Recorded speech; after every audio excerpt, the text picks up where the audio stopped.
Swiss mini vlog part 3 ആണ് ഇത്. Luzan to ഇന്റർലക്കാൻ ഒരു പനോരമിക് എക്സ്പ്രസ് ഒക്കെ എടുത്തിട്ട് ഞങ്ങൾ അന്ന് അവിടെ സ്റ്റേ എടുത്തു.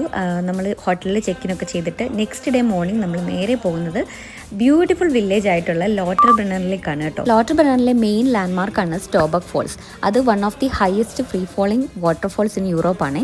നമുക്ക് ഹൈക്ക് ചെയ്തിട്ട് വാട്ടർഫോൾസിൻ്റെ തൊട്ടടുക്ക വരെ പോയി നിൽക്കാനായിട്ട് പറ്റും.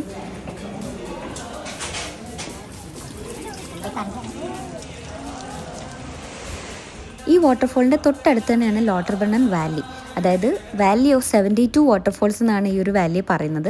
അപ്പം അതും നമ്മൾ വിസിറ്റ് ചെയ്തിട്ടുണ്ടായിരുന്നു കേട്ടോ. അങ്ങനെ കുറേ നേരം അവിടെ സ്പെൻഡ് ചെയ്തിട്ട് നമ്മൾ നേരെ തൊട്ടടുക്കലുള്ള ഒരു വില്ലേജ് ആയിട്ടുള്ള വെങ്കനിലേക്കാണ് പോകുന്നത്. വെങ്കനിലെത്തി നേരെ ഒരു റെസ്റ്റോറൻറ്റിൽ കയറിയിട്ട് നമ്മൾ ഫുഡ് അങ്ങ് കഴിച്ചു. അത് കഴിഞ്ഞിട്ട് ഒരു 2-3 മണിക്കൂർ ആ ഒരു വില്ലേജ് നമ്മൾ എക്സ്പ്ലോർ ചെയ്തിട്ടുണ്ടായിരുന്നു. പക്ക ഒരു സ്വിസ് വൈബുള്ള വില്ലേജ് നമുക്കിവിടെ കാണാനായിട്ട് പറ്റും.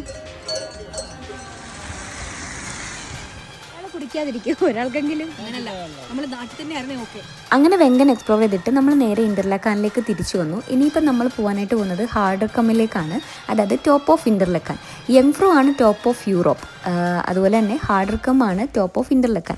അവിടേക്ക് നമ്മൾ പോകുന്നത് ഫ്യൂണിക്കുലാർ എടുത്തിട്ടാണ്. അതായത് ഇൻക്ലൈൻഡ് റെയിൽവേ അല്ലെങ്കിൽ കേബിൾ റെയിൽവേ എന്നൊക്കെ പറയാം. അതെടുത്തിട്ടാണ് നമ്മൾ ടോപ്പിൽ എത്തുന്നത്. അങ്ങനെ അവിടെ നിന്ന് ഒരു സൺസെറ്റും കണ്ടിട്ട് നമ്മൾ തിരിച്ച് ഇന്റർലക്കാനിലേക്ക് പോയി. ഒരു ഹോളിഡേയും കൂടി ഞങ്ങൾ ഇന്റർലക്കാനിൽ സ്പെൻഡ് ചെയ്തിട്ടുണ്ടായിരുന്നു. അതിന്റെ ഡീറ്റെയിൽസ് അടുത്ത മിനി വ്ളോഗിൽ കാണാം.